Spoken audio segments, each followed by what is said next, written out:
नहीं नहीं। और जी हम लोग आ गए हैं आज एक नया टॉपिक लेकर, जो कि आप लोगों से थोड़ी बहुत रिक्वेस्टेड थी, तो आई गेस कि मुझे बना देनी चाहिए थी। बट थोड़ा सा मैं बोरिंग टाइप का हूँ, मतलब बनाता ही नहीं। तो फिर आज सोचा आज नहीं नहीं आज बना दे रहे, क्योंकि अब लास्ट डेट आने वाले हैं, तो सही बात है। Let's talk about PE. PE programme elective, और आपके आगे माइनर प्रोजेक्ट नहीं, माइनर स्पेशलाइजेशन या फिर स्पेशलाइजेशन। तो ये सब क्या होते हैं, सिंपली सी भाषा में बताऊँ, ये सारे एक ही हैं, ठीक है। इन सब में कोई भी डिफरेंस ही नहीं है। मतलब आप ऐसा समझ लो कि कुछ भी नहीं है। मतलब PE stand for programme elective, और प्रोग्राम इलेक्टिव का मतलब ये होता है कि एक ऐसा कोर्स जो भी आपके प्रोग्राम में एक इलेक्ट हो जाए।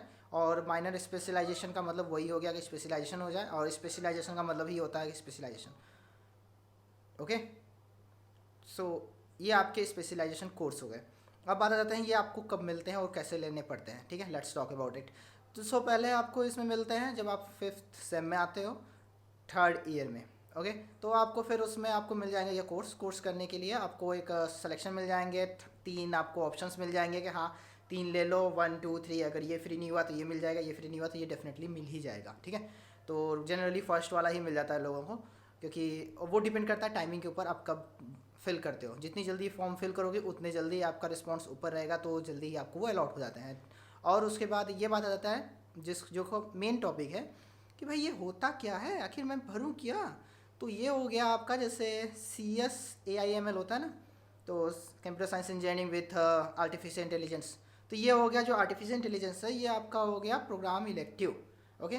उनके में वो पहले से फिक्स आता है, स्पेशलाइजेशन आता है, तो वो चेंज नहीं कर सकते। और अब हमें कौन कौन से लोग ये एक फॉर्म भर सकते हैं, CSC कोर वाले, कोर नहीं लिखा रहता, CSC लिखा रहता है, तो वो वाले, IT वाले, CCE वाले, इतने लोग फॉर्म भर सकते हैं। इनके में कोई भी स्पेशलाइजेशन नहीं होता, ठीक है। अब बात आ जाते हैं आपको इसमें कौन कौन से कोर्सेज आते हैं, just like cyber security, cloud computing, data analytics, data science, web dev, ये सारे कोर्सेज आते हैं। और भी होते हैं जो मैं थोड़ा भूल रहा। तो इतने सारे ऐसे ऐसे कोर्सेज होते हैं। अब इसमें आपको भरने होते हैं, तो आपको देखना होगा आपका बेस्ड ऑन योर इंटरेस्ट, आपका इंटरेस्ट किस में आ रहा है। जस्ट लाइक मी, मुझे थोड़ा सा सिक्योरिटी में इंटरेस्ट आता था, तो चुलबुली लग रही थी, तो मैंने क्या करा कि मैंने भर दिया साइबर सिक्योरिटी में। और मेरा हो भी गया, तो I am now I have cyber security, तो मेरा वो था। अब आ जाते हैं इसमें कौन कौन से कोर्सेज आते हैं और कितने सब्जेक्ट्स होते हैं। बेसिकली 4 सब्जेक्ट्स होते हैं। आपका फिफ्थ सेम में एक सब्जेक्ट मिलेगा जिसका नाम होगा प्रोग्राम इलेक्टिव 1। सिक्स सेम में एक सब्जेक्ट मिलेगा जिसका नाम होगा प्रोग्राम इलेक्टिव सेकंड।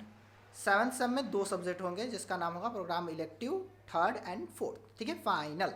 अब इसमें जो कोर्स वर्क होते हैं, जैसे कोर्स वर्ड या कोर्स वर्क या ऐसे ही जो लोड होते हैं, ये आप बात कर लेते हैं। तो इसमें बेसिकली आपका बात आ जाता है कि वो आपको सिलेबस दिए रहते हैं। Just like the cyber security है, तो उसमें आपको सिलेबस दिए होंगे, हाँ भाई इंफॉर्मेशन टेक्नोलॉजी है, और उसके नीचे आपका प्रिंसिपल ऑफ सिक्योर प्रोग्रामिंग है, उसके नीचे आपका साइबर सिक्योरिटी है, उसके नीचे आप digital forensic and cyber law है, ठीक है।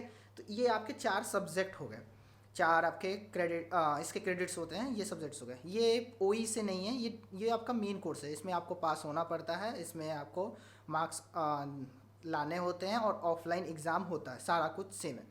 इसमें अब आपको क्या करना होगा कि जैसे मेरा मान लो आप कि अभी चल रहा है PSP यानी प्रिंसिपल ऑफ सिक्योर प्रोग्रामिंग, और उससे पहले था इंफॉर्मेशन टेक्नोलॉजी या इंफॉर्मेशन सिक्योरिटी, ठीक है। तो ये जो मेरा कोर्स था, तो इसमें आपको मिल जाएंगे सिलेबस की, ये सिलेबस है, ठीक है। उन सिलेबस से आपको देखना है कि हाँ ये सिलेबस ठीक है। आपको बेस्ड ऑन योर इंटरेस्ट अगर जिसमें भी हो तो उसमें आप फिल आउट कर दो। But I am not taking a video, जिनका इंटरेस्ट है, जिनका है वो ऑलरेडी भर देंगे, जिनको नहीं है उनको बता रहा हूँ।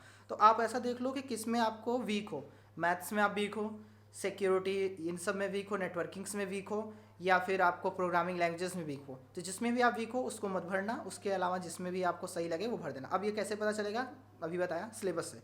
सिलेबस आप देख लेना, यूट्यूब जानते ही होगे लोग, चेहरे पे खुशी आ जाती है लोगों को सुन के यूट्यूब का।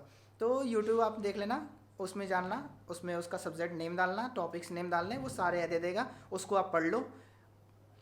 आपको पहले ही पढ़ाई कर लो, अभी टाइम है, ठीक है, बाद में फिर रिवीजन करते रहना। तो वो थोड़े से ऊपर से आप पढ़ लो, देख लो हाँ हाँ ये चीज़ समझ में आ रहा है, ये टॉपिक्स है, ये सिलेबस है, और ये चीज़ मैं कर सकता हूँ। मैथ्स मैं नहीं कर सकता तो मैं वो नहीं लूँगा, डेटा साइंस डेटा एनालिटिक्स में नहीं लूँगा, ठीक है। मुझे सिक्योरिटी पसंद नहीं आती, तो मैं साइबर सिक्योरिटी क्लाउड कंप्यूटिंग ये सब नहीं लूँगा, क्योंकि क्लाउड कंप्यूटिंग में भी at the end of the day cloud security है, ठीक है। अब बात आ जाती है, ठीक है, मुझे मैं कोडिंग कर ले रहा, तो मैं फिर वेबटेक पे चला जाऊँगा। ओके, और अब बात आ जाती है मुझे कोडिंग नहीं आती, ठीक है, और मुझे मैथ अच्छे से आते हैं, तो फिर मैं डेटा साइंस या डेटा एनालिटिक्स जो भी मन करेगा as best depend upon you, वो मैं सेलेक्ट कर लिया। अब बात आ जाती है कि मुझे सिक्योरिटी पसंद है, चुलबुली में सी रहती है, नेटवर्किंग समझ में आता है, तो आप साइबर सिक्योरिटी या क्लाउड कंप्यूटिंग ये सब ले सकते हो। अब बात आ जाता है प्लेसमेंट ऑफ व्यू, क्योंकि कुछ लोग होते हैं जिनको भाई प्लेसमेंट चाहिए और कोई भी हो ऑलराउंडर है, मतलब कुछ भी कर सकता है। जस्ट लाइक बहुत से लोग होते हैं जिनको सारी चीज़ समझ में आता है बट स्टिल कन्फ्यूज़न होते हैं कौन सा कोर्स लेना चाहिए।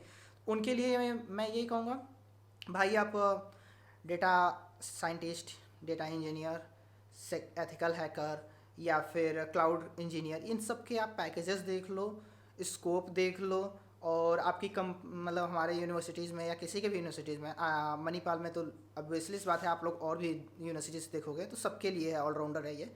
तो आप देख लो कि हाँ मेरे कंपनी कौन कौन सी आ रही हैं, कितने का पैकेज दे रही हैं, और किस में प्रॉफिट ज़्यादा आ रहा है, और कौन सा सब्जेक्ट समझ में आ रहा है। बस इस पे बेस्ड ऑन योर भर दो। थोड़ी सी आपको रिसर्च करनी पड़ेगी कि डेटा साइंस में भरना है या इसमें भरना है या उसमें भरना है, ठीक है, क्योंकि वो मैं at the end of day मैं आपको नहीं बता सकता, क्योंकि मेरे पास खुद ही नॉलेज नहीं है, और टू बी ऑनेस्ट प्लेसमेंट का मुझे पता ही नहीं है, ठीक है, क्योंकि मैं प्लेसमेंट ले ही नहीं रहा, तो मैंने कभी देखा ही नहीं है। मैं अपना यूनिवर्सिटी हम आए थे यहाँ पे, मणिपाल सेलेक्ट किया था, मैंने किया था, इट्स मेरा डिसीजन था, बट मैंने ये प्लेसमेंट की हैसियत से किया ही नहीं। बस मैंने कर लिया, मुझे अच्छा लगा, मैंने कर लिया। इसका अलग स्टोरी है, अगर चाहिए तो बता दूंगा how I why I get in Manipal university, तो वो अलग है, बट डिपेंड अपॉन यू। जो भी पसंद आ रहा कोर्स वर्क देख लो, यूट्यूब जिंदाबाद, नेट पर जाओ, गिटहब लो, अब तो ओपन एआई भी आ गया, इस पर करो और चेक कर लो आप कौन सा बेटर है, कौन सा समझ में आ रहा, Fitbit, you are good to go. अगर अभी भी आपको समझ में नहीं आ रहा तो उसके ये जो आप देख रहे हो वीडियो, इसके जस्ट नीचे कमेंट बॉक्स होता है, उसमें जाके आप कमेंट कर सकते हैं क्या प्रॉब्लम है। अगर मुझे लगता है कि हाँ उस वीडियो को, उस टॉपिक के ऊपर फिर से वीडियो बनानी चाहिए, तो मैं बना दूंगा और मैं सभी को रिप्लाई कर देता हूँ, ठीक है, इसमें कोई दिक्कत की बात नहीं है। समझ में नहीं आता तो आप पूछ लेना, मैं बता दूंगा। अगर उससे भी ज़्यादा प्रॉब्लम आती है तो पूछ सकते हो। और हाँ एक और रिक्वेस्ट था, भाई लोग आप लोग फॉलो नहीं करते, ये क्या बात हुई, मतलब 35% मेरे सब्सक्राइबर देखते हैं, 75% या 65% मेरे अनसब्सक्राइब्ड लोग देखते हैं। भाई सब्सक्राइब कर दो यार, इसी से मेरी बिल पावर होती है भाई। अगर मुझे फिर मैं डीमोनेटाइज हो जाता हूँ, जैसे मैं हमेशा हो जाता हूँ, तो फिर मैं वीडियोज़ ही नहीं बनाता। मतलब थोड़ा कर दो भाई, रिक्वेस्ट है। चलो मिलता है नेक्स्ट वीडियो में, tata bye, see you, take care. अगर आपको वीडियो अच्छी लगी वीडियो को लाइक करें, चैनल को पे नया है चैनल को सब्सक्राइब करें और शेयर करें।